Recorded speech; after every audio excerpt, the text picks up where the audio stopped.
Time podcast. This week's episode, we're going to be discussing the film Sicario, directed by Denis Villeneuve, and written by Taylor Sheridan. This movie, little disclaimer, I've watched it for the third time. Also, this movie has a lot of topics that it's probably going to dwell outside of the actual movie. So we'll preface that because we will try to discuss like aspects of the film and the style and some of the I think there's actually some really nice cinematography in this film, but the honest truth is that this film also touches a lot of topics that I know that I have strong personal opinions about, and I'll leave it at that. I'll let you start it off with like your feelings overall about the movie, and is there anything that stood out to you that like you were surprised? Because I know this is your first time watching it, so I'm curious about like I know my first time I left with a lot of like feelings after this movie, so I'm curious about your perspective on this. So what I will say is I was in terms of the film just by itself, I thought it was a really good movie. I was really impressed with the acting of Emily Blunt and Benicio del Toro in their roles as Kate and Alejandro. I thought they were really convincing and just gave great performances as a whole. Benicio's character was just kind of like an enigma. There was a lot that sort of went unsaid with how his sort of character developed. And that sort of mystery, like, kept the plot and that dynamic between the two characters. It was really entertaining and interesting to see them sort of work together throughout the progression of the film. I thought the cinematography, like you were saying, was great at times. There was a specific scene, I know we're probably touching on this a little early, where they're going, this is towards the end of the film when they're going into the tunnel to go onto the Mexican side, but they're using some of the aerial infrared scenes that they're splicing in between the soldiers, and then you get the aerial view from one scene to the next. I thought that was some of the more entertaining, more interesting touches that they used for the directing of this film. And I thought it worked really well because it was supposed to be sort of a counter Black Ops mission at that point. So from those standpoints, I really enjoyed some of the direction of the film. One actor you didn't mention that I liked a lot was Josh Brolin's. Like I think it's the guy. He was good too. Matt, the CIA operative. His first name was Matt, at least. The character, I thought he was really good. Actually, I thought his performance was like behind. So this is my personal take. My favorite performance is Benicio's, and then it's actually Brolin's, and then it's Emily Blunt's. It's like in that order. I know a lot of people really liked Blunt in this film. Yeah, she was really good. What I find interesting about her character is that I feel like her character represents like that naivete of a lot of, I think, I'm gonna say like people who are more open-minded about this topic and how like drugs and the border should work. And I think people who have different perspectives on this issue, I think they can see the logic in Brolin's argument and also Benicio del Toro's character's kind of like perspective on why he's doing what he's doing. And I think for a lot of people who only see the superficial news on the war on drugs or what happens in Mexico or South America, I think this movie's crafted very well, in my opinion, because I think Emily Blunt's character is a great like symbol of like what I would consider the naive, kind of like that naive archetype of that standard, good intention, but they don't truly understand how this world operates. Mm-hmm. Yeah, I agree with you. But I would say, even though I liked, I would agree with you that I like Benicio del Toro's character the most, but I would personally just put her performance. I'd put Emily Blunt's character ahead of Josh Brolin's, even though I thought it was sort of, toe-to-toe. It was it was very well casted overall. So I'll just say that I was really impressed. I can see why it got some praise from critics for a lot of the acting and a lot of the cinematography within the film. Yeah. But yeah. What did you think of the setting? Well, so this is it's an interesting film. So that's why I wanted to preface and say I enjoyed the film itself, but some of the context and some of the ways they've portrayed certain things. Obviously, this is sort of a hot button issue because it deals with the drug trade and U.S. and Mexico relations and the interactions with a lot of the cartels. In this case, it was the Sonora cartel within the movie. And obviously, because this is from the perspective of the American side, there is a little bit of that biased angle that you get in terms of the way some of the characters who play the CIA operatives, how they view the border and just Mexico in general, right? Their whole mindset is, look, we're going to try to eliminate one cartel to ensure that there is a monopoly within the region, to ensure that there is minimized violence around there. That's sort of their general strategy. And I think that is probably a strategy that the CIA does hold today, right? They want more stability because then there's just more tranquility that happens overall when you have these controlled these governments that are controlled by the CIA and directed at the hands of the CIA. Right, and so that's sort of their perspective, and then you have Emily Blunt's character, who's like, this is messed up. This is not the way it should work. Where you're having this sort of underworld type of justice that's not quote unquote by the book, right? And so it's interesting. So you're seeing those two dynamics sort of clash between those two, I would say, like schools of thought, and so I guess circling back as well. There was a clear moment when they were talking about how, I believe, I could be wrong with the exact president, but how President Taft went into Mexico back in like the 20s, and one of the CIA operatives mentioned that he carried 4,000, armed guards around him as he went into Mexico because it's that dangerous, and they were sort of going on and on about that. And at the time, yes, it is true. And in the 1920s, I believe, there was a lot of political instability in Mexico. There were, I think, 3 assassination attempts on high-ranking officials there. I believe like 2 were on presidents. And obviously, there was some tension and turmoil while a lot of the political dynamics sort of came to an equilibrium in Mexico. But things really calmed down after that. And while there's still a lot of violence in certain regions within Mexico, overall it's pretty safe in a lot of areas as well. If you go to Guanajuato or other areas, it's just perfectly peaceful. They have one of the largest Shakespearean festivals in the world. And so this is a very real aspect to Mexico in terms of a lot of the violence and that happens amongst, turf war disputes with a lot of the cartels and within the drug trade. But I guess my one issue with this film is that you're focusing and portraying Mexico in with just that dynamic, and there's a lot more to the country than just that. Yeah. I mean, the film obviously, even where it's setting, right? Like it's mainly in Nogales, so like it's in basically Arizona or the other side of the border. I guess it does. There's some scenes in Juarez and El Paso, but it's basically border, right? Like if you go to other parts of Mexico, you'll be surprised that it's not just desert. I think a lot of Americans they think that for some reason. Obviously, I mean, Mexico has strong incentives also to keep like this tourist hotspot safe, like ish. Even though if you're dumb, you can get into trouble.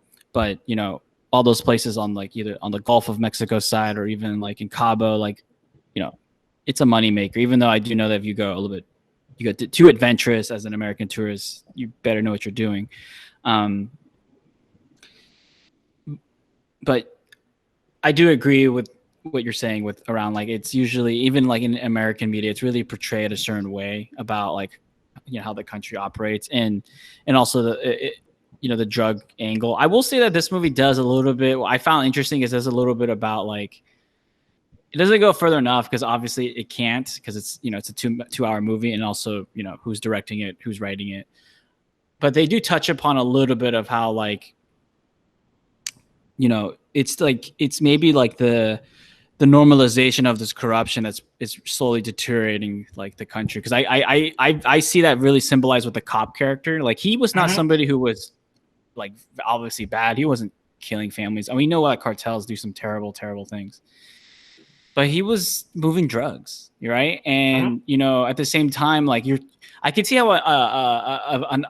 like let's say like an audience viewer who was, let's say, progressive on these issues, they're probably first interacting with this character thinking, oh, he's just trying to survive, and he's just trying to work in the system. And what's interesting is that when he did, this is a spoiler discussion if you didn't know Mhm. already, he ends up shot. And actually, I'm curious about, like, did you expect that? Because I know the first time I saw it, I thought, oh, like, I thought he was gonna die, but I didn't think he was gonna just die like that, like suddenly, like he used him basically as a decoy to hit the other guy in the leg. So that caught me the first time I saw it, caught me by surprise a little bit. But yeah, it was like a sudden death, and then the story moves on. And I think that, I don't know if that was their intention, but I, having read a lot of stories about cartel like killings and or even like innocent bystanders, it's unfortunate that like those kind of like events are now kind of normalized. Like, oh, this person died, they're in the news, and like, oh, we found the bodies buried, 30 miles out of whatever town, like Laredo or whatever, right? Mhm. And there's just countless stories of like family members trying to find their loved ones out here in the desert or in the out there, Yeah. like at these sites. I mean, Um, there are certain communities, like you were saying, that are very much affected by this, and not everyone is even involved in the drug game. They're just like subject to extortion or kidnapping by some of these cartel members because they sort of diversify their criminal activities, which is really sad because some of these people, I know they have certain organizations of like mothers of victims, and they'll, in all likelihood, never find their loved ones, which is really sad. But yeah, I would agree with you that that character really sort of embodies that normalized corruption that is really prevalent in Mexico. Unfortunately, I mean, you and I both have family from Mexico, and we sort of know some of the dynamics. Unfortunately, I think that's one of Mexico's biggest problems. Now, going back to, if not its biggest problem, going back to the character himself, I'm not really that surprised that he died in the fashion in which he did in the film, partly because yeah, Alejandro was just using him as a decoy, and he was going to do whatever it takes to essentially make sure nothing goes. Like he's militarily trained, and he does not make mistakes. So he's going to do whatever it takes to ensure that the outcome that he wants is going to happen, no matter what. And so that meant shooting him right in the head to make sure that he was able to essentially shoot the other man in the leg. And what was his name? Was it Manuel Diaz? Can't remember the guy's exact that name. was the cartel. That was the one of the jefes, I think. Yeah, one of the jefes on this side. Like he kept a clean profile, but he was heavily involved in the trade. But yeah, he wanted to make sure he didn't run away. So he had to immobilize him, shoot him in the leg, and the cop was just a casualty of it. Yeah, going back to my earlier comment about like why I like this movie and why I think it's a good movie for hitting like the broad, but doesn't always go in depth, is that they touch also on like how these cartels do move money through U.S. banks, right? I Oh mean, yeah. if you look at like, I think 60% of like global transactions are still in dollars, so they can't move this money all the time without touching the U.S. banking system. So that like I've never multiple like facets, whether that's the Mexican government, U.S. banks, or even on the ground, that there's just a lot of like looking the other way a little bit. Sure. Going back to that cop, right? Like he didn't kill anybody in the movie. I don't think he even like used his gun on anybody, but he was taking his cut too. Everybody wants to cut. And I think that is why we have these problems, because everybody wants their cut. And so everybody has an incentive to, other than the families destroyed by drugs or by the cartel violence, everybody has their financial incentive to take their cut, Yeah, I mean, even touching upon the banking system, yeah, it's in their incentive to sort of look the other way, right? Banks need to sort of be regulated to make sure that there's no sort of dirty money going in. But yeah, a lot of banks would be hurting if we suddenly like took away or froze accounts of all money that's tied to sort of the drug trade. I mean, you look at a lot of these cartel leaders; they have accounts over in Switzerland with their Swiss banks, and a lot of the drug money is tied up over there too. If you look at even, this is I guess slightly it's not really related, but other than it's still shady dealings by a bank. If you look at what happened with Deutsche Bank and Epstein's money, they didn't ask questions when they were making huge deposits and large withdrawals there because they wanted to keep their business. Yeah. So going back to the beginning of the movie, because we jumped around a little bit. So the beginning actually gets you right in the action. You're part of this like operation, which is FBI with Emily Blunt's character, Kate, and there's a bit of a gunplay, but like they find those corpses, right? I think that really sets the tone of the movie. Then there's an explosion later, but I'm interested. So to your point about her character, I guess her character is central, and like I said, I think her performance is really good. I like the other characters a little more, maybe because I've rewatched it. But what did you think of Kate's arc? Right, she goes from like, by the book, we have to follow the law. That's what separates us from them. To at the end, she almost feels like totally demoralized. Like she can't be part of this world. Like Benicio tells her, like, go find a different assignment because in this world, there's only wolves. He says go to a small town. Yeah, and just do like, live probably normal police work. Maybe like I don't know if I'm getting more cynical, but I remember the first time I watched it, I really identified with Benicio's character. Like I feel like, that's my personal opinion, that I feel like, not the United States, but I do know a lot of like Mexicans do feel like it's time to no longer tolerate anything anymore, and like you have to be a wolf to defeat these guys. So you're talking like iron fisted. Yeah, and I think we see some of this with some of the militia groups in Mexico who are pushing back on the cartels because the government has failed, right? Like, if we're honest, like they just haven't meet the challenge of taking on these guys. Also, because obviously they're also complicit to a degree with, Oh yeah, their cut. There's totally. And even some of the politicians who promised to change things, like they've bent the knee. So I'm not gonna name names, but I will gladly do that if you're afraid to. I'm not afraid to, but I don't know. I feel terrible about the guy. It is really sad, and you do, like, to your point, you do see a lot of militias rising up all over. You even see that's a sad case over in the state of Guerrero. There's a community there that is just, it's been really ravaged by kidnappings. You sent me a video that was talking about this on Vice, and it's really sad because you see a lot of kids that are starting to be kidnapped and killed down there in this little community and the government will fail to do anything about it. Part of the reason, unfortunately, is because Mexico deals with a lot of racism as well. And so a lot of these communities are just underserved and underprotected, even beyond, the general failings of Mexican officials down there. And so unfortunately, like these communities starting to arm kids as young as 7 or 8, because they just need to sort of protect themselves. And you see the interviews from these kids, and they're like, we don't want to. He's like, but that's just reality. Like, we need to protect ourselves and the ones we love around here. And we know the government won't do anything to help us. And so it's really sad to see that sort of state of affairs in communities where I would say traditionally the drug game has mainly it's revolved around people who are involved in the drug game, right?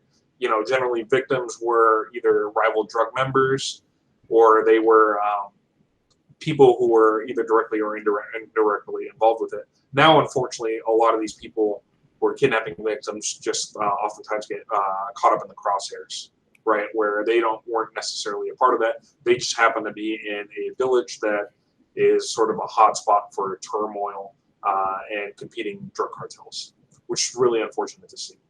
And unfortunately, like you were saying, to your point, unfortunately, I think there was a lot of hope with this current administration in Mexico, who are more progressive, that they would try to change things and shake things up. But unfortunately, they've been proven to be just as incompetent on this issue as any of the previous administrations have been. Yeah, I mean, I don't want to we should stay on topic, but if you get me going on the I'll do that for 3 hours, dude. Yeah, but so another little disclaimer is that I've actually, so they talk about this. It's injected a little bit, and then Brolin's character has like a I'm gonna say a mini monologue about Medellin.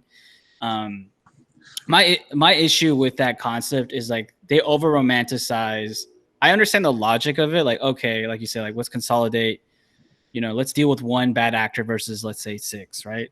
So I understand the logic there, and I see that like on the whole, you could argue this is how bad it is. On the whole, you could maybe argue that it was slightly better, but I think that at least with the new TV show Narcos, at least it's brought back the light that like it wasn't actually that great either. Like the drug game is the drug game. It was nasty then as it is now. It's just gone worse because I think what's happened is that before they were at least trying to not cross that line of like bloodthirsty violence, but I think once they crossed it in the 90s, because in Colombia it got worse. I think people forget that like after Escobar and like he fell, like the people who filled the vacuum, they were fighting each other, and look, it's a war, right? And so they went with everything they could, right, to dominate the industry. And I think what's happened is that the more money that's involved in this game, because now there's like people forget that like yes, the United States does consume, I think, still the most cocaine, but right behind it now is China, and like it's a different world now too. There's even more of a demand, so these people are like fighting for even more money. And so I think the more money there's been, that's why I think there's I mean I don't have the studies, but my guess is that if you did a study of the more money now that there's in the game and the trend of violence, you'll see a correlation there. There's more to lose now, so they'll do whatever it takes. I would agree with you to an extent, but at the same time, Escobar was raking in billions of dollars a year on his monopoly in the 80s in Colombia, and that was plenty of money at that point. But what's interesting is I think that government's viewpoint is like, okay, you're not going to be able to stop consumption on this side, not as a whole, unless I've heard rumors that they are starting to come up with the idea of vaccines for, say, heroin or some other narcotics, but until we get to that point, there's like no possibility that drug consumption is ever going to sort of cease in this country, unfortunately, or worldwide. But when you have like Pablo or like a bunch of these other big cartels, I would likely think that, and I haven't actually looked at any correlation, but just having that stability at the top where you have one dominating cartel, I think that is sort of in the best benefit if you want to look at sort of minimizing violence, because then there's just a lot of control throughout the region by one head government. Now, if they become too corrupted, then that becomes an issue or too violent, then that becomes an issue for the governments to try to control and try to bring someone else to the top. And so the big issue when you started to seeing that rise in violence in Colombia was because of the warring factions between the Medellin cartel and the Cali cartel. Sort of come up and clash, and there were a lot of retaliations. But if there was only one or the other, you wouldn't have seen quite that spike in violence. You only really saw the spike in violence when, Pablo was trying to come up, and then there was a lot of pushback from the DEA here and their investigations down into Colombia, and from a lot of involvement there. But because they were getting so harassed, then they responded by even more brutal tactics, like kidnapping children of like wealthy officials and things of that nature, bombings as well. Yeah, I mean, to your point, like I said, I understand the logic, but I think you gotta remember that like before in Colombia the violence got bad, it was because everybody was checking their greed a little bit. Everything started unraveling when Escobar wanted more of the access to the American market, wanted those trade routes through Florida. The other cartels, it's a power game. And then when you have a power game, in the end, you know how it is. You do whatever it takes to maintain or get more power.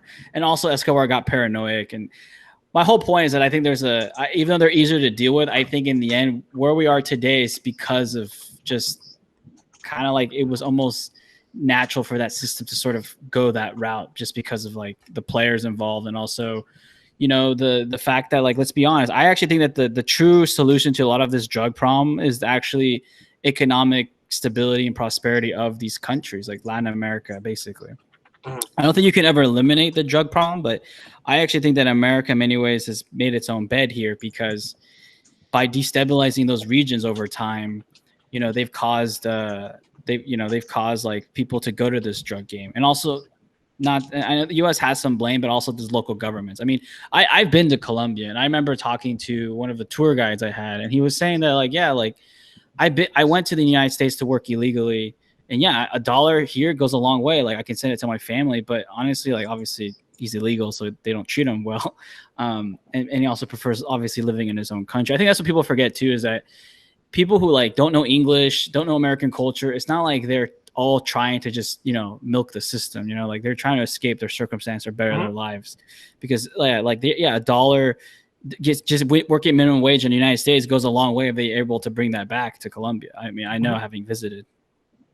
They also the tour guide hates the fact that like I'm gonna use some slang here. All the gringos like to come to Colombia now because so to give you some context, so I was in Colombia last year, and I was very surprised to see a lot of people who don't have my skin color to go going to Colombia, and actually like people who I know didn't speak Spanish. Actually, I heard like the worst Spanish ever when I was in the tourist spots in Medellin. Yeah, I specifically went to Medellin, but the tour guide gave me some interesting perspective because he was saying that like now like everyone wants to go on these Pablo Escobar tours, and it doesn't sit well with a lot of people because he was bad actor, right? I mean, he was violent and he was corrupt himself, and he also did whatever it took to maintain his power, even though it was like, hurting innocent people.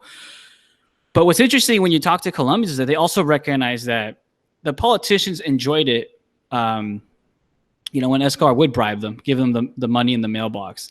And they understand that like the reason Escobar was so pissed later and why he got all crazy and violent is because for years he was making sure the money was always in the mailbox. That's the slang he that's the phrase he used. Like the money was always in the mailbox. Right. And then the United States was like, no, you can't do this anymore. And you know how politicians are. They just, the U.S. we have trade deals with them. We don't want to piss them off. So they turned on Escobar, and so Escobar felt like, what the heck, dude? Like that new home you have, I helped pay for that. Also, people forget that, and we were shown this on the tour, that this guy had a home in the richest area of Medellin. Like he was living amongst the politicians. So it's not like this guy was like, oh, he's in the tunnel. No, I mean, he was right there. They knew who he was. Obviously, there's a lot of locals who actually love Escobar. Like people also forget that the reason he was beloved by many neighborhoods is because he would build them. He would do what the government didn't do. He would build them hospitals, soccer pitches. And he's from the hood. Cheap homes. So there's actually many barrios where if you go in their homes, they have right behind like the Virgin Mary, they have Escobar right next to them. So obviously, I think the middle class doesn't feel that way from my talking to this tour guide. But but I think a lot of people who are, like you said, you're right, from the barrios, from the poor areas, I think they do like they think he's done more for them than the government, which I mean, it doesn't say much. What's very interesting. It's really not surprising. Yeah. What's very interesting is that this conversation led me to discuss about how Mexico, like money is like, that's a tour spot for them. It's like their Hawaii. So he was talking to me about like how, a lot of Mexicans now come to Colombia, spend their money like tourists because, they speak the language and, not that unfamiliar with the culture. And then it clicked in my brain because when I landed in Medellin, the airport, the biggest, like, because you could tell like who has the like, who comes a lot when who has the biggest terminal or booth or not terminal, but whatever the booth, like airline booths from Mexico. Yeah, it was Avianca is like going broke now, but it was Avianca. But then right behind there was Air Mexico. I was just like, okay, so I know who's coming here. Like it's not United Airlines. No, not at all. So, but yes, there actually is a lot of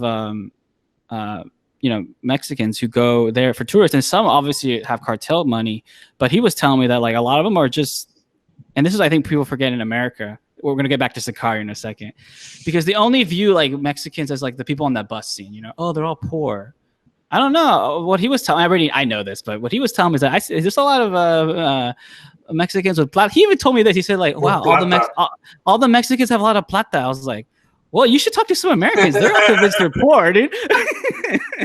So a lot of it is just the Americans' view of Mexico is from the perspective of what happens at the border. A lot of their interactions with them are just who comes through the border, which are generally migrant workers. People who are coming from circumstances where it's not so great back home, so they come here and seek opportunity, right? And so in that way, there's much like a filtering process that occurs where you have a lot of migrant farm work and other people who are coming through the borders. But back in Mexico, they have it's still pretty corrupt industry, but there's a lot of people with a lot of wealth there too. If you go to Mexico City, they have their own, like Beverly Oh yeah. Hills. Yeah. You, Jarritos, the family that owns Jarritos is just immensely wealth, as well as Coca-Cola Mexico. It's just insane some of the amount of money. I mean, I'm not sure where his rankings are still, but Carlos Slim Helú was at one point the world's richest man in the world, right? yeah. I'm not saying that's a good thing, right? Because he has some monopolies that are very sketch and suspect, and I wish the Mexican government would do something to address them. But that doesn't take it away from the fact that there are some people with immense money down there. Yeah. So to finish up this cynical, funny story is that he told me like yeah, what is it with all the women that comes from the Distrito Federal? Like they all like have Yeah, money. I was they like, have to. trust me, they don't all have money, but the ones you're kidding, I know they come from the rich barrios. The ones that like you should see some other like movies and material. There's a lot of poor people there too. Yeah. So I guess that's the point that I was talking about from this film. The film shows life of one aspect of society within Mexico, but it's multifaceted, and that's my worry is that this is going to reinforce certain stereotypes that Americans held. That was my big fear from watching this film. If you sort of understand some of the more intricacies and you watch this film, yeah, it's really good, and this is part of what goes on down there. Yeah, I mean, this is probably why I like the movie is because it touches upon some of the like high level, the banking. It has the CIA aspect, which I know they're not always guilty. But like I said, I like Benicio's character because I think, at least in my perspective, like he represents like a bit of the anger that exists in Mexico around like. Because I've heard it from my own relatives that like, why can't we get the United States to send Navy SEALs in? I'm like, oh, okay, I don't think you want that, but people are they're reaching that point of like of being fed up. Like they see the government as totally inept, and yeah, they're Mexico. Many Mexicans don't even like the United States that much, but for them to say like, oh, maybe we need like American military in here, like, whoa, like I don't think you want that. Yeah, after what happened with Iraq, but people are getting to that point where like we have to start arming kids. We have to start like, putting the army in certain pueblos. Like, what's going on here? Because people forget. Sorry to interrupt, but people forget. Like, especially like older. Like, I think your own folks can speak to this, but I think older Mexicans who didn't grow up in this era, it's been very hard to accept like kind of like this trajectory of Mexico. I think younger Mexicans are kind of like, I hate to say it, maybe normalizing to a degree because this is the era they grew up in. But I think for people who've lived through like the 60s, 70s, 80s, and 90s of like modern Mexico, this is like very like gut wrenching. Yeah, so just a little bit of perspective on, I guess, because we both have ties to Mexico. My dad was actually born there, but he came to the U.S. when he was 5. But after college, he basically went on a trip with one of his childhood best friends back in the mid-70s. That was sort of the last point at which you could travel to Mexico anywhere in the country, like super safely. And yeah, he traveled all around, took like, I think it was like a 4 to 6 months trip where they went all over. The only state that they didn't get to go to was Tamaulipas. They kind of ran out of time. But they were telling me stories, both of them, and his buddy is Italian-American. They would sleep in park benches because they were just some broke college kids trying to like stretch out their dollars. And nothing would happen, except I think at one park bench, one of the sort of officers around was like, hey, man, you guys can't sleep here, right? That was like homelessness wasn't quite tolerated. So they said, you guys, they knew they weren't from around there. So they're like, you guys need to leave by the time morning comes, essentially. And he's like, it was super safe. So that's the sort of Mexico that they're used to. Like, there's always been corruption and problems, but there hasn't been this level of feeling unsettled in many parts of the country in a long time. Basically, since they were growing up, and it's changed quite a bit because of sort of the drug culture and the drug industry. But yeah, I think a lot of that generation is pretty fed up with what's going on, and I don't. You say that this generation is kind of normalized it. I agree with that to somewhat, but I also disagree with it because I see, if you look on social media and follow, I see a lot of groups of sort of the younger generation just sort of fed up with sort of the status quo and government incompetence as well.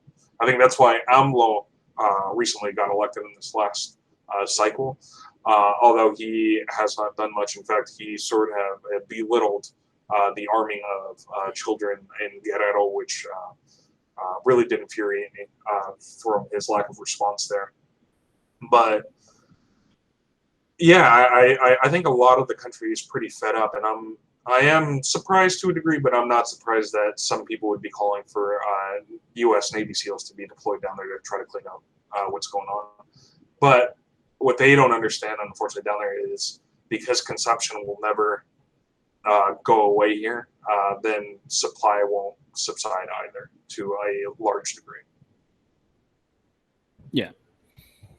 So going back to the movie a bit, so there's actually some like good aerial shots of like the border, especially the El Paso one. What's interesting is that I like how the way they shot it, and maybe because it's desert too, it's easier to do. A lot of borders are like that. I know, like the things that what I recognize with this movie is that a lot of people who watch it probably have never crossed it. Like they go to Mexico probably on the plane. Yeah, and so going through the border, yeah, like walking through or in the car, oh yeah, it's a pain in the ass to come back. Having done it many times myself with my family. But you know, it is like that. Like when you're going back to America, you're stuck in traffic for a long time. When you're going to Mexico, it's easy. Well, it's actually now there with COVID, it's a bit different, but historically, it's been very easy. Even when you walk across, it's actually pretty simple too.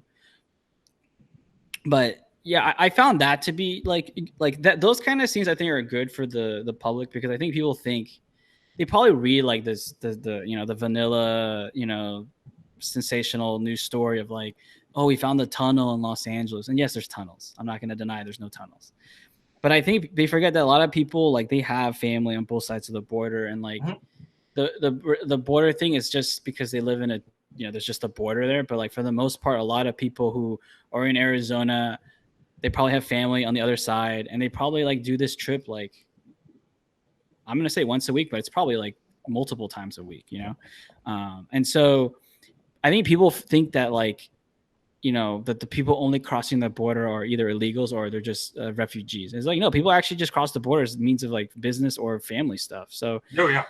I did like those scenes because at least they didn't like talk about it. But when you see the aerial shots, it's obvious that like all these cars coming back and forth. There's not like those aren't like just like people who are not used to doing that. So right.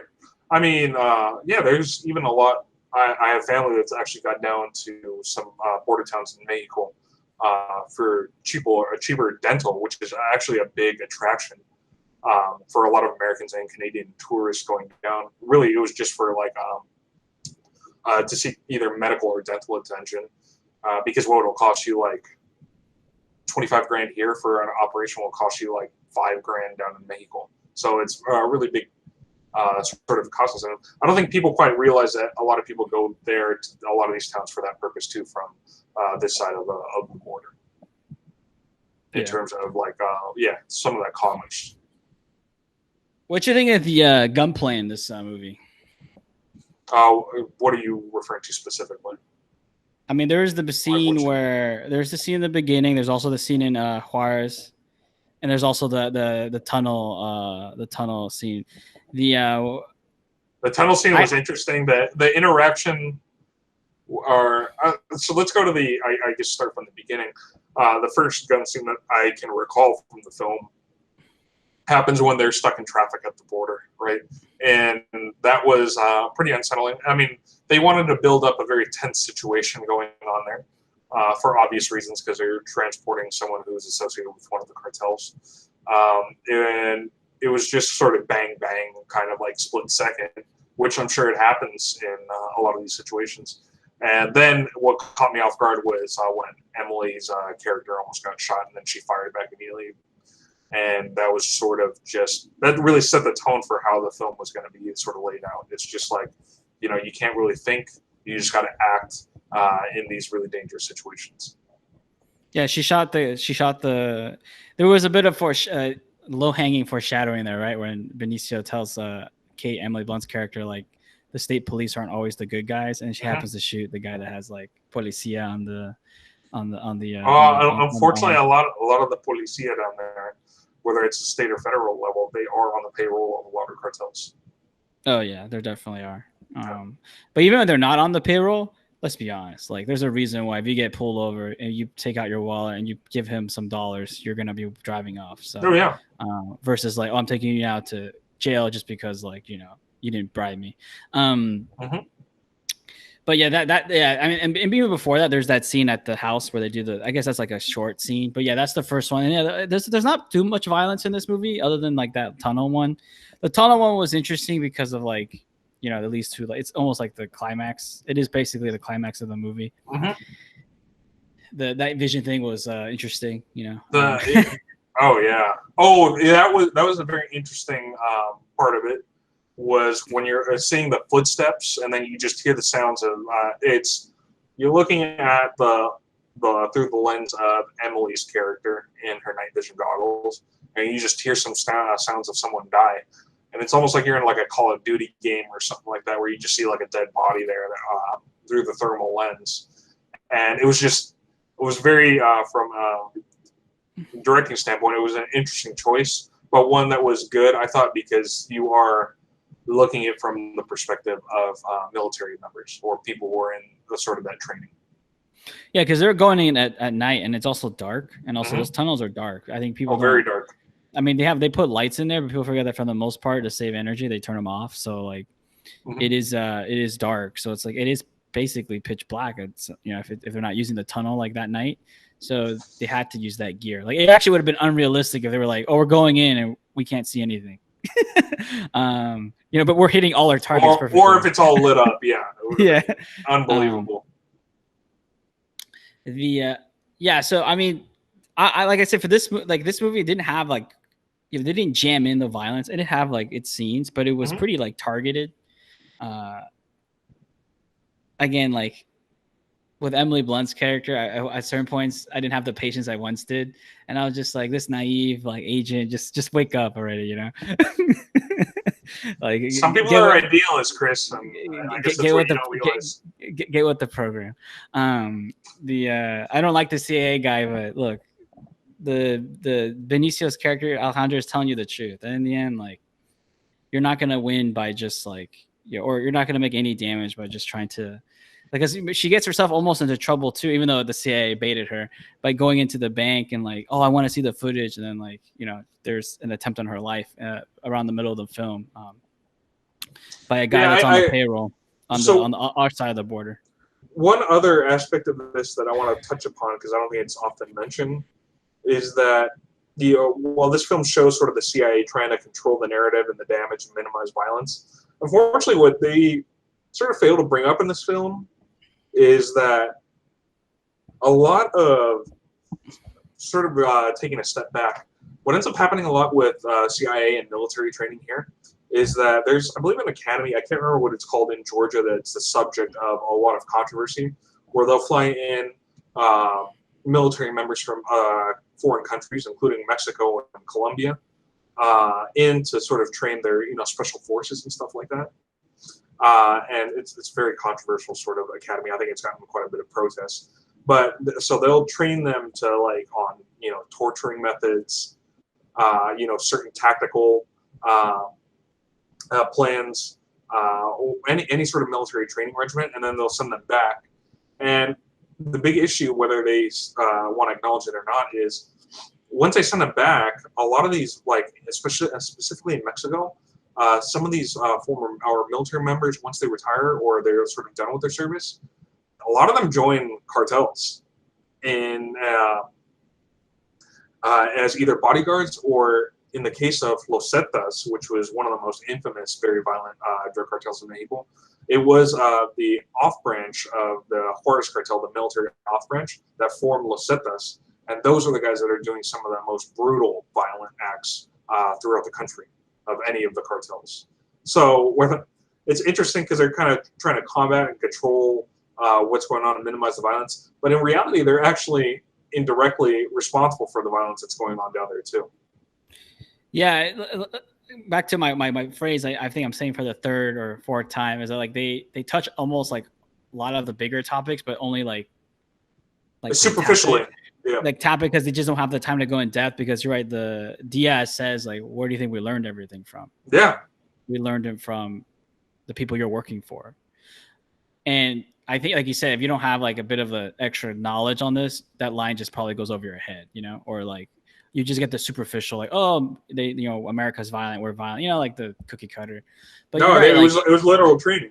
Yeah. yeah, I mean, because if you look at what happened especially with Afghanistan and Iraq, and like especially with the interrogation methods and how they changed it to be, well, instead of saying torture, they call it advanced interrogation. I mean, all those things, like all those techniques, all those, destroying the mind and the body at the same time, like that's all been perfected by, like CIA, DoD playbooks. I mean, these guys, they know what works. I mean, these guys they're doing it in the Black Ops. I do like how this movie does take. I don't want to say take fun of, but like it does like really like mention how like CIA can't really operate domestically without domestic agency attached, and it's like they're just checking the boxes so they could be Rambo out there. Pretty much, yeah. But that's what they tell her at the end. Yeah, and I think even though they're focusing on the drug aspect with the border, I actually think that's actually a bit more universal, because I think the DoD and like a lot of these agencies, that's how they approach a lot of this like procedure stuff, is that like they just have to check the boxes and they can do whatever they want, and whatever that's the Middle East, Latin America, or anywhere. So I think there's a lot of sense of entitlement or get things done attitude in those, especially in those agencies, and especially in Black Ops stuff. So. And now I think it's even getting worse, because, now even like the U.S. military likes to or even foreign governments, they like to contract this out now. Like they want like those black waters. They don't want to be like, they know it doesn't look good if it hits the press, but if they can say, oh, independent mercenary group is doing this, oh, we have nothing to do with it. Right. Yeah. It's a way of sort of like trained by U.S. military. It's kind of like the Judas effect, where you sort of wash my hands like clean, like I didn't really touch it. It's sort of indirect. Yeah. We hired someone else to do it. Yeah, I mean, it's a booming industry, private and military now. So. Oh, it's one of the like fastest growing industries, like in the U.S. or like former military companies. And they get paid a ton. They're like in the six figures for a lot of these soldiers that go into private military. Yeah, and let's be honest, the rules of engagement they like to follow is like weapons free. So. Yeah, it's like, well, are there rules of engagement? I mean, you say weapons free, but it really means like just shoot. Shoot on sight. Yeah. That was an interesting thing too, is that like I know that like maybe some military guys would take issue with some of the depictions, but I think unfortunately, it reminds me of fraternities where like you don't want to group every fraternity in like the stereotype, but let's be honest. I've read enough books where I know most soldiers believe that the rules of engagement stuff is a bunch of BS sometimes, because it's hard on the ground. Like, are we getting attacked? Are we not? Who's shooting? Like it's all quick. It's like, hey, you don't want to die. Yeah. So, they're going to fire. They'll just say like they were fired first. It reminds me a bit of what the cops say, right? Yeah. Like, oh, we were attacked, except the difference, actually, maybe there's not much of a difference, because now cops they carry assault rifles everywhere. But I would say, I guess the only difference is when you're a soldier, you're actually going into a war zone. Police shouldn't be grouped into that category. I mean, theoretically, right? But cops shouldn't be grouped in that category really at any time.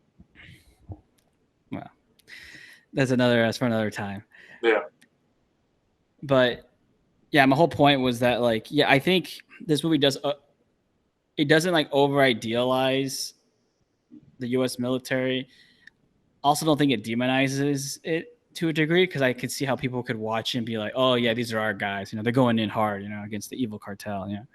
It's an easy like mental dichotomy to switch to.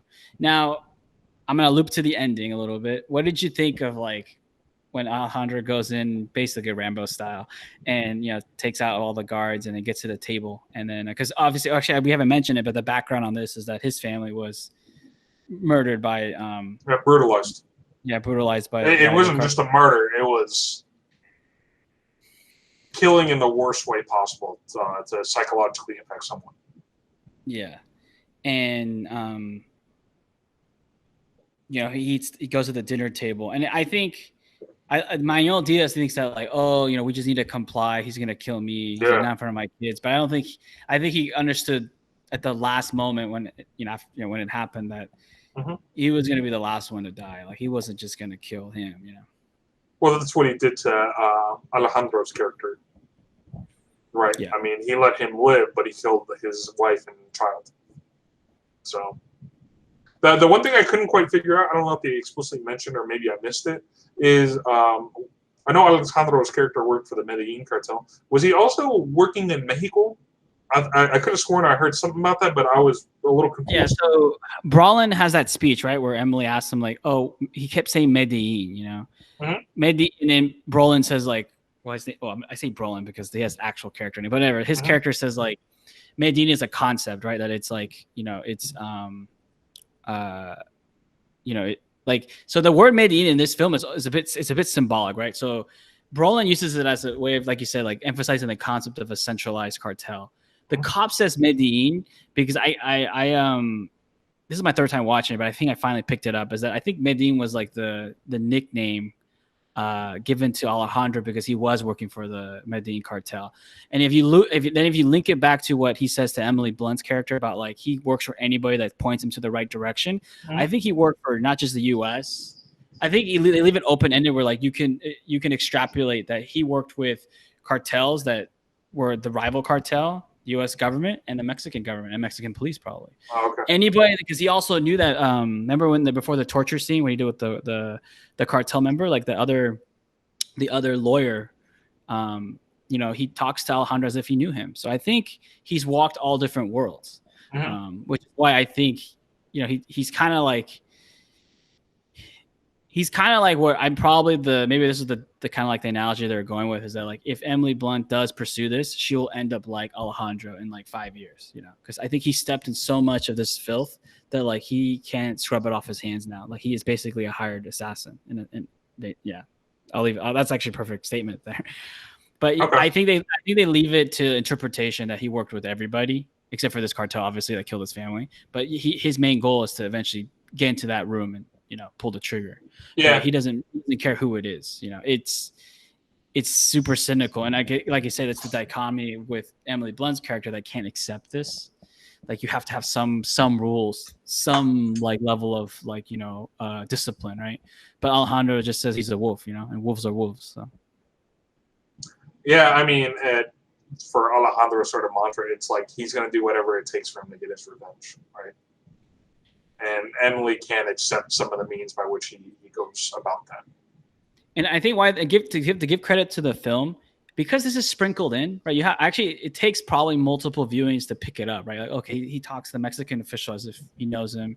They keep using the word Medellin. Brolin gives the speech. There's a little hints throughout that he's been everywhere. Mm-hmm. I mean, and it's not surprising. It's interesting their use of the word Medellin in sort of a symbolic fashion in this film. Yeah. But I get it. It makes sense. That was one of the things, I sort of last topic, or we'll start to wrap up. I think we've covered most of it. But one thing that I found interesting, if you follow sort of the history of the cartels in Mexico, I thought it was fascinating. I thought that basically there was going to be some agreement between the governments to allow El Chapo to run things in a Medellin-style fashion. But that didn't end up happening, and I was very shocked the day that he was actually captured. Didn't AMLO let the son free or something too, or something like that? Yeah, I don't know. There's some sketchy dealings. Yeah, AMLO was supposed to come in as sort of like the white knight down to Mexico to sort of rid corruption, and he's done very little. I think he's done nothing. That's why I'm actually really disappointed. He's done. He came in on an anti-corruption campaign. There is still a large amount of corruption going on. Yeah, I think he should have been truthful and be like, I'm anti the corruption that doesn't benefit me. I like how he's backing some unions and stuff to the hill. Of course, yeah. If he, I'm sure if he could, he would probably try to let free Luis del Gordillo. For those of you who don't know, that's the head of the teaching union down in Mexico, who's incredibly, insanely corrupt.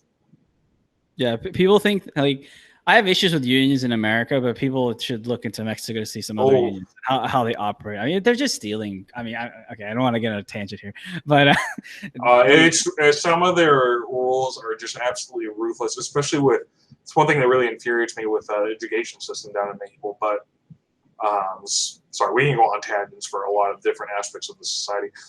But historically, when teachers retired, part of their union agreement stipulated that they were allowed to handpick their successor when they retired, and there were no need for credentials necessarily. So you can have someone off the street. If I felt like, yo, you want to be to take my job when I retire, you're gonna have it, which is absurd to me that was able to be negotiated.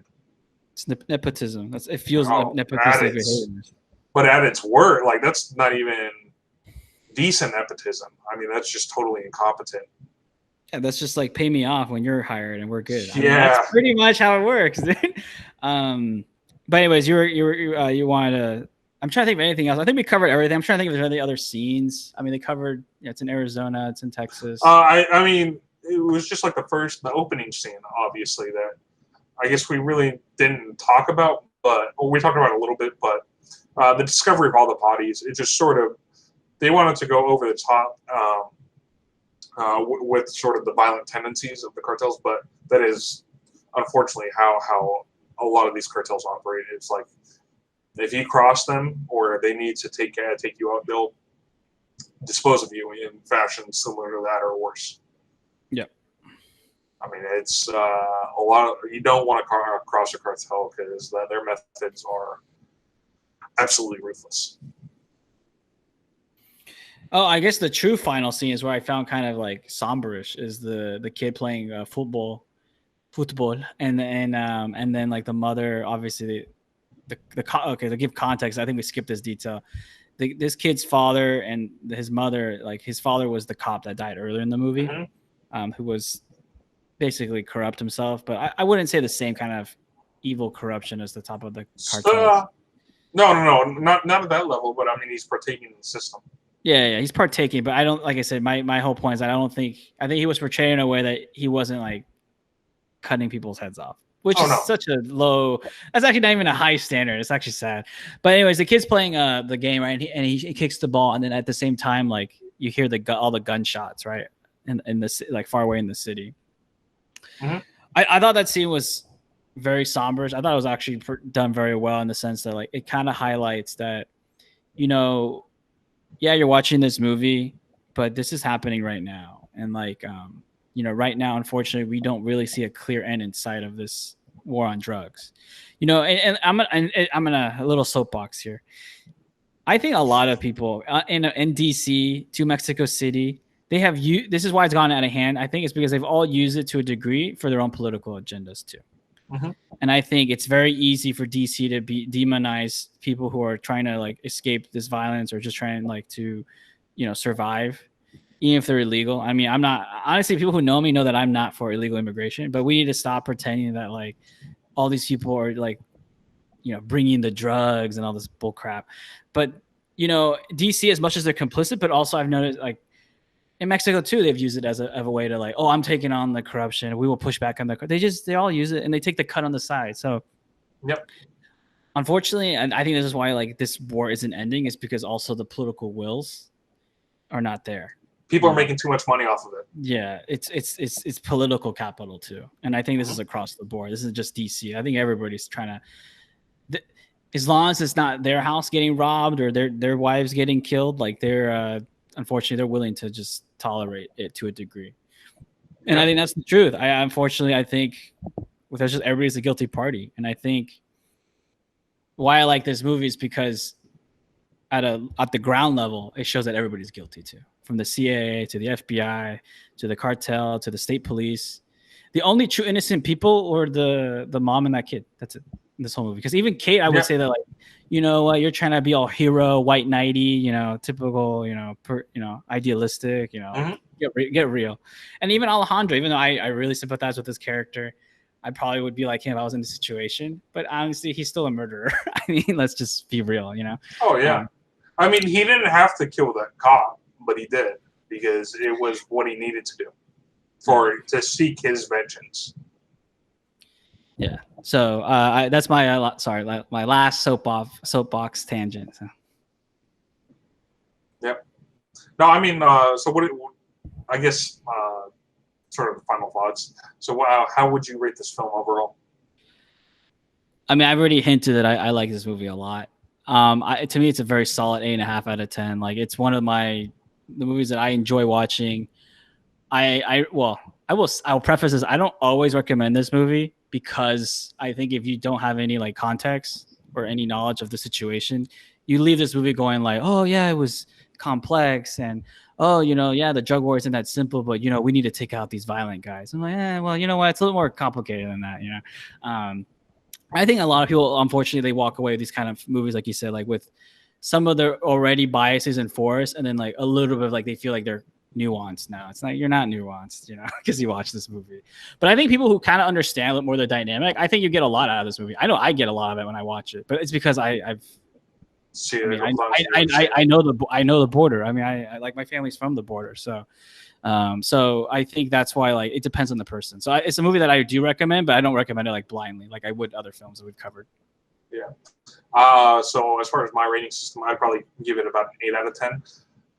My biggest issue was, you've already talked and sort of hinted about it, is that it goes too superficially on some of the aspects that this film was trying to touch upon. I would have liked to, like, they sort of hinted that, specifically, I believe it was Alejandro said, where do you think we learned these tactics from? But it would have been nice if they explained a little bit more, and there's certain things that they could have cleaned up in terms of the story arc for it. And it obviously has sort of an American bias towards it, which could reinforce some stereotypes for certain people who would be watching this film. But overall, I thought it was a very entertaining film. I thought the acting was, really superb from the top three characters. Actually, here's one last question. What did you think of Kate's partner's role? Partner's role? Yeah. Before we get into that, speaking of the bias, why also I give this movie like that little extra is because I know this movie could have been a lot worse, man. It could have been a lot worse. It could have been total like, sure. I already know what it could have been, and I'm like, thank you. It was not like that. His partner, and actually, I think he's played by somebody. Her partner, yeah, her partner, and he's played by somebody who he's at the time I think he was unknown, but now he's pretty. I feel like I've seen him in other roles. He was in Get Out, and I think his name is like Daniel Kaluuya. I'm butchering the name probably, but he was in Get Out. He was in other films. I thought he was solid, but I could tell that like now he's more popular and he's definitely more like mainstream because he's been in other roles. Like I think it's Get Out's this big like breakthrough because he was like the main lead. But I thought he was solid. I just think that the other three characters, they took the show a little bit, and he was kind of like solid. I know we had a conversation earlier in the week about Birdman. It reminds me of like you said, Emma Stone's character, where characters there solid, but other people are carrying the movie. Yeah, it's not like that role is not making or breaking the film. Yeah, he's kind of just there to almost be like a bounce off for Emily Blunt's character. Right, she can't always be talking seriously with Brolin and Alejandro, Benicio del Toro's character all the time. So I think like you're saying, like the movie is good. It's very watchable. Like to your point, I was rewatching it for the third time, and I forget how digestible this is because sometimes I do rewatches, and it's like, oh, okay, like I wish I could just fast forward this, but I should probably watch the scene again. But this was like it felt like you said, like a good, like you're eating like not fast food, but you're eating like maybe. Chili's or something. Like it's not like high quality food. The rewatchability is high. It's high, yeah. You can definitely watch this like over and over again, because it's got good pacing. The scenes are well done, and it doesn't like overbog you with like long monologues or. Actually, kind of the good. I guess a good comparison that I sort of think of in terms of rewatchability is kind of like me with Training Day. It's like a film I could watch over and over, and it's still digestible. Well, because I think that movie in some ways structurally is the same, right? It's not bogged down dialogue. The scenes flow. Like scenes happen, but it's like you're jogging. It's not like, oh, I'm not racing in the movie. Like everything's happening so fast, and it's not. Actually, that's the comparison. Yeah, that comes to mind as Training Day with this film. In terms of the pace and flow. Yeah, I think this is probably where it. We don't talk about pace a lot, but I think where this film really is like a modern, like great, like you said, rewatchability is high, is because this pacing is almost like close to perfect. Yeah. I'd agree with that. Because like I watched it and I was like, oh wow, it's done already. Like wow, I feel like I just watched it. Like I thought it was only an hour. It's been 2 hours. Yeah. So you're like, that's the strength of this movie. It's very like rewatch. Like you can rewatch it. Like I can rewatch it like this week and it would feel like nothing. Sure. So. Yeah, there's a couple films that are kind of like that. They're not like the most perfect films, but it's just like, oh, they're easy to do. It's like, yeah, I want to be entertained. I want to watch this film, and it's good. You couldn't rewatch Stalker back to back? Come on, dude. That's rough to watch back to back, though. That was a long movie, son. Also, there's a lot of scenes where like the camera is just moving and that's it. Yeah. Yeah, I mean, there's a lot of what would I call it, like dead time in that movie, but it was for effect. Yeah. But yeah, no. Overall, yeah, I enjoyed this movie more than I thought I would. So one of my favorite movies of the last decade. So I don't know if I'd quite go that high, but yeah. I have a tough standard, so this movie this definitely gets my vote of approval. It's interesting. I think this is the first movie that before we end this, I think this is the first movie that I've actually given a lower rating than you have. Maybe. What did you give Ghost in the Shell? I might have rated it higher a little bit. I forgot. I can't remember. We'd have to go back and look. Yeah, I forgot I said 9 or 9.5. But yeah, it doesn't happen often. Usually I'm always under. So it's interesting that the skills kind of flipped. Yeah. But anyway, all right. Well, stay tuned for next week's episode.